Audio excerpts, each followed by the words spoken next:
Wait, if your edits still look simple and boring, then you're definitely not using this shake effect properly. Today I'm going to show you a smooth and professional shake in a light motion that works in every type of video. Reels, montages, cinematic edits, everything. And trust me, this will instantly upgrade your edit. Hey guys, welcome back. I hope you're doing amazing.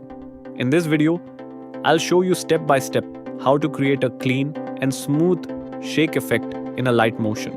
No complicated settings, just simple and powerful method. So without wasting any time, let's get started.